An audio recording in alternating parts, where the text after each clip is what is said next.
మన ప్రభు అయిన యేసుక్రీస్తు వారి ప్రశస్తమైన నామంలో మీకు ఉదయకాలమందు శుభములను తెలియజేస్తూ ఉన్నాం.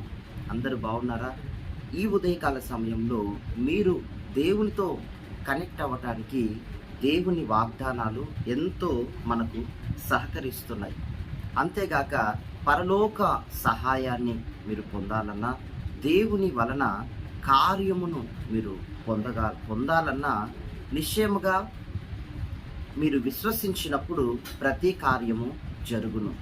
బైబిల్ గ్రంథంలో మీరు గనక పలు రకాల సంఘటనలను చూస్తే ఆశ్చర్యపడతారు. ఎందుకంటే దేవుని పట్ల నమ్మకం కలిగిన భక్తులు, దేవుని బిడ్డలు, స్త్రీలు, పురుషులు అనేక మంది దేవుని మహిమను చూశారు. దేవుని వాక్యం సెలవిస్తుంది, నమ్మిన వారి వలన ఈ సూచక క్రియలు జరిగించబడతాయి. నమ్ముట వలన దేవుని మహిమను చూస్తామని. 12 సంవత్సరాల నుండి రక్తస్రావం కలిగిన స్త్రీ ఒకరున్నారు.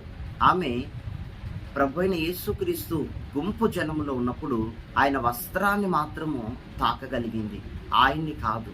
ఆయన ధరించిన వస్త్రపు చెంగును ఆమె తాకగలిగింది, ముట్టగలిగింది.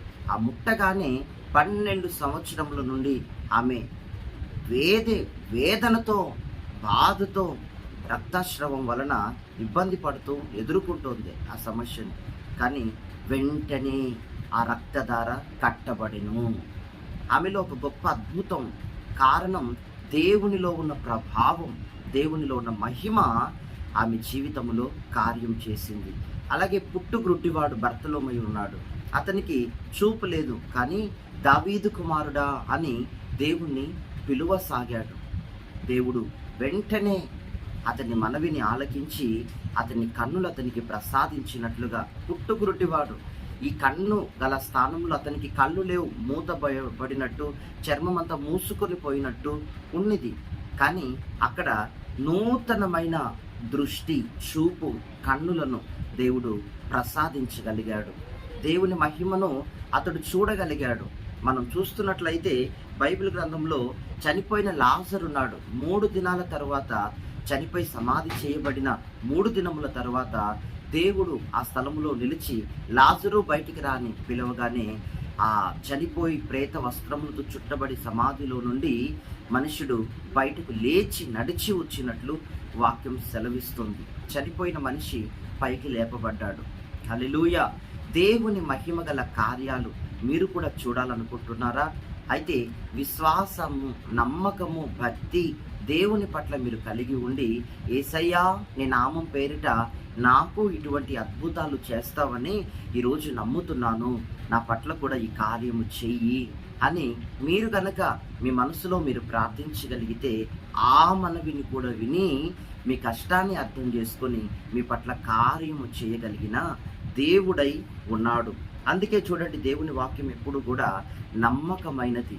దేవుని వాక్యము నమ్మకమును, నిజమును, నిజమనుటకు రుజువై ఉన్నాయి.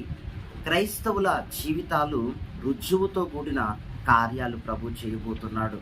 అందుకే మీరు క్రైస్తవ జీవితాల్లో మీరు గమనించినట్లయితే ప్రతి కార్యానికి డేట్ ఉంటుంది, ప్రతి కార్యానికి టైం ఉంటుంది, ప్రతి కార్యానికి ఆ సిచ్యువేషన్ ఉంటుంది, ప్రతి కార్యానికి విడుదల ఉంటుంది, అద్భుతం ఉంటుంది. అది సాక్ష్యముగా దేవుని పిల్లలు చెప్తూ ఉంటారు. అదేనండి అద్భుతమైన రుజువు. హల్లెలూయా!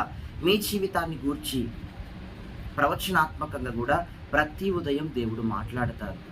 రాబోవునవి, జరగబోవునవి, మేలైనా కీడైనా ముందుగా మీకు తన వాక్కులో నుండి ఆయన మీకు తెలియజేస్తాడు. అందుకే మీరు ఛానల్ని ఫాలో అవ్వండి, సబ్స్క్రైబ్ చేసుకోండి, అనేకులకు షేర్ చేయండి. తద్వారా మీ ఫలాన్ని మీరు పోగొట్టుకోరు. మీ జీవితాన్ని గురించే ఈరోజు వాగ్దానములో దేవుడు మాట్లాడబోతున్నారు. మేలైనప్పుడు మేలును దేవుడు మిమ్మల్ని ఆనందింపజేస్తాడు. ఒకవేళ మీ జీవితంలో మున్ముందు కీడు ఉన్నదనుకోండి, ఆ కీడును గూర్చి మీకు తెలియజేసి ఆ కీడుకు కారణమయ్యున్న దుష్టుణ్ణి దేవుడు తరమబోతూ ఉన్నాడు. ఈ వాగ్దానం తర్వాత మీరు తీర్మానం కలిగి ప్రార్థిస్తే, ఈరోజు కూడా దేవుని సన్నిధిలో ప్రార్థిస్తూ కనిపెడుతూ ఉండగా దేవుడు నాకు చక్కని వాక్కును దయచేశాడు. ఆ వాక్కును మీకు నేను తెలియజేస్తాను. చూడండి, 118వ కీర్తన 24వ వచనం. ఇది యెహోవా ఏర్పాటు చేసిన దినము, దీని యందు మనము ఉత్సహించి సంతోషించెదముగాక. అవును దేవుని బిడ్డలారా, క్రైస్తవులుగా యేసు రక్తం చేత కడగబడిన దేవుని బిడ్డలుగా మనకు ఉండవలసినటువంటి ముఖ్య లక్షణం ఏమిటి అనంటే, ప్రతి దినము దేవుడు మన కొరకు నూతన పరిచి మనకు అనుగ్రహిస్తూ ఉన్నాడు. యెహోవా తండ్రియగు దేవుడు అనుగ్రహించిన దినములను మనం ఉత్సహించి సంతోషిస్తూ పాటలు పాడుతూ స్తుతిస్తూ మనం గడపవలసిన వారమై ఉన్నాం. చూడండి, కొంతమంది మంచిలో కూడా చెడు వెతికే వాళ్ళు ఉంటారు. వీళ్ళు మనుషుల మధ్య కాదు, దేవుడు చేసిన మంచి దినాలను కూడా మంచిలో కూడా కీడు వెతుకుతూ ఉంటారు. కానీ దేవుడు అంటున్నారు, ఇది దేవుని వలన మీకు అనుగ్రహింపబడుతున్న దినములు, వీటిని దేవుడు నిర్ణయించాడు, దేవుడు మీకు ఇచ్చారు. వీటి యందు మీరు సంతోషించి ఆనందించి దేవుణ్ణి స్తుతింపవలసిన వారై ఉన్నారు. Everyday enjoy. మీరు ఆశీర్వదింపబడే సమయం. ప్రతిదినం మీరు ఆనందిస్తే దేవుడు అద్భుతం చేయటానికి సిద్ధంగా ఉన్నాడు. మీరు ప్రభువును బట్టి ఆనందిస్తే దేవుడు అద్భుతము ఈరోజే నీ జీవితంలో జరిగించునుగాక. చాలామంది చూడండి, లోకస్తులు, విగ్రహారాధికులు సోమ, మంగళ, బుధ, గురు, శుక్ర, శని, ఆదివారాలు, ఈ దినం మంచిది కాదండి, ఆ దిక్కు మంచిది కాదండి, అయ్యో యమగండం అండి, వాయుకాలం అండి, రావుకాలం అండి అంటూ రకరకాలైన వాటిని చెప్తూ ఉంటారు. కానీ అవన్నీ లోకస్తులకి, ఎందుకంటే వారికి ఇంకా అపవాది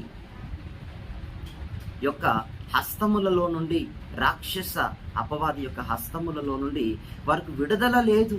ఇంకా వారు యేసు రక్తం చేత కడగబడనే లేదు.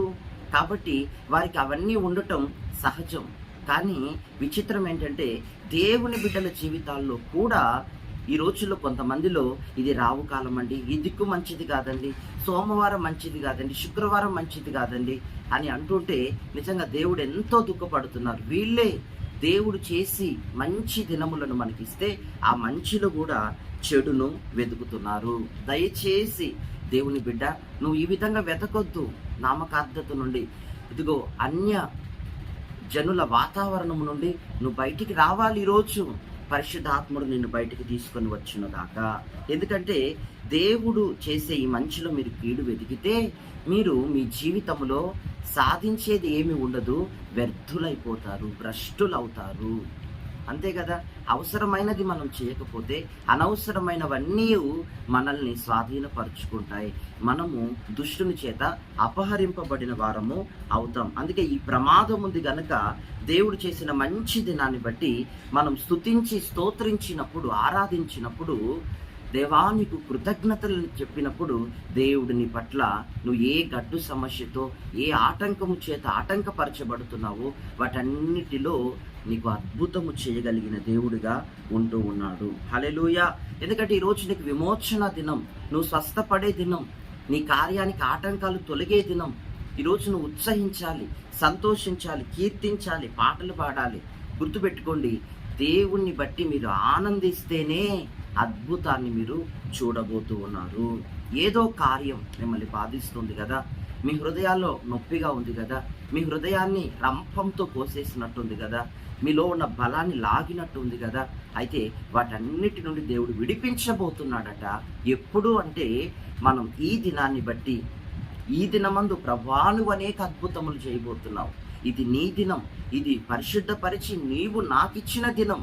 ఈ దినము యందు నేను నిన్ను ఆనందిస్తాను, నేను నీ సన్నిధిలో ఆరాధిస్తాను, నేను నిన్ను బట్టి కొనియాడతాను, నేను నిన్ను బట్టి అనేకులకు సంతోషకరమైన మాటలు తెలియజేస్తాను, అనేకులు సంతోషపరుస్తాను అని మీరు ఎట్లా తీర్మానం చేస్తే నిజంగా మీ పట్ల దేవుడు మీరు ఊహించని అద్భుతాన్ని ఈరోజు మీరు చూడబోతున్నారు. ఈరోజు ఒక గొప్ప అద్భుత కార్యాన్ని మీ జీవితంలో మీరు పొందుకోబోతూ ఉన్నారు. అందును బట్టి దేవునికి స్తుతించండి. ప్రతిదీ మీకు మేలుగా మార్చబడుతుంది. మహాపరిశుద్ధుడా, జీవము గల తండ్రి, మీ నామానికి స్తోత్రం. ఎందరు దేవుని పిల్లలు ఆయా దినములను బట్టి, దిక్కులను బట్టి, ఆయా సమయాన్ని బట్టి స్తోత్రం అనుమానాస్పదంగా, ఇబ్బందికరంగా వారు ఫీల్ అవుతున్నారో వారందరినీ మీ చేతికి అప్పగిస్తున్నాం. వారిలో అన్యజనుల వాతావరణాన్ని కొట్టివేయండి. అన్యుల వలె ఎవరు ఉండకూడదు నాయన. ఆత్మీయంగా, ఫలభరితంగా, ఉజ్జీవకర్తలుగా మార్చబడాలి. స్తోత్రం. ప్రతి దినము మీరు ఏర్పాటు చేసి మాకు ఇచ్చిన దినమే అయ్యా. మీరిస్తున్న మంచిలో మేము చెడు వెతికి మేము వ్యర్థులము కాకూడదు, భ్రష్టులము కాకూడదు. స్తోత్రం. మా విశ్వాసము, మా ప్రయాణాన్ని ఆశీర్వదించండి. స్తోత్రం. మా కార్యములన్నిటినీ ఆశీర్వదించండి. ఈ దినమంది ఎంతమంది వివాహ దినాన్ని జరుపుకుంటున్నారో, అలాగే పుట్టినరోజు వేడుకల్ని జరుపుకుంటున్నారో వారిని ఈ వాగ్దానము చేత ఆశీర్వదిస్తున్నాం. మీ సన్నిధిలో నుండి మీరు కూడా వారిని ఆశీర్వదించండి. స్తోత్రం. ఎందరు ఛానల్ ఫాలో అవుతూ అనేకులకు షేర్ చేస్తున్నారో వారందరూ ఈ ఫలాన్ని పోగొట్టుకొనకుండా ప్రభా మీ దీవెనలతో, మీ సమృద్ధితో నింపమని కోరుతున్నాం. దేశంని, రాష్ట్రాన్ని మీ రెక్కల కింద భద్రపరచండి. ఇజ్రాయేలు దేశమును కాపాడండి. శత్రువును అణిచివేయండి. మందిరాలన్నిటినీ కూడా ప్రభు గొప్ప ఉజ్జీవంగా మీ మహిమకు లేవనెత్తండి. సేవకులను, సంఘాలను ఉజ్జీవముతో నింపండి. అపోస్తుల కార్యములో ఉన్న ఆ అపోస్తుల కార్యాలన్నీ కూడా సేవల్లో జరగాలి, సంఘాల్లో జరగాలి. ప్రతి సేవకుడు అపోస్తులుడుగా మీరు ఎంచినందుకు స్తోత్రం. అట్టి అభిషేకం, అట్టి కృప ఈ దినమందు మీరు అనుగ్రహించినందుకు స్తోత్రం. ఎవరైతే మిమ్మల్ని స్తుతిస్తున్నారో వారందరినీ కూడా ఉన్నతమైన స్థానాలకు నిర్ణయించండి, ఉన్నత కార్యాలకు నిర్ణయించండి, ఉన్నతమైనవిని అప్పగించండి. స్తోత్రం. మీ సన్నిధిలో ప్రతి వారిని కూడా సంతోషింపజేయండి. ప్రభా మీ నామమును ఎవడు అగౌరవపరచకూడదు. మీ నామము మహిమ నొందేటట్లుగా ప్రతి బిడ్డ ప్రవర్తన మార్చండి. ఉదయకాలం మీ సన్నిధితో నింపండి, అభిషేకం ఇవ్వండి. ఈ దినమంతా ఆలోచన చెప్పి నడిపించండి. చెయ్యి విడువక కాపాడండి. మీ బిడ్డలందరినీ మీ చేతికి సమర్పిస్తున్నాం. యేసు నామములో ప్రార్థిస్తున్నాం తండ్రి. God bless you. ఆమేన్.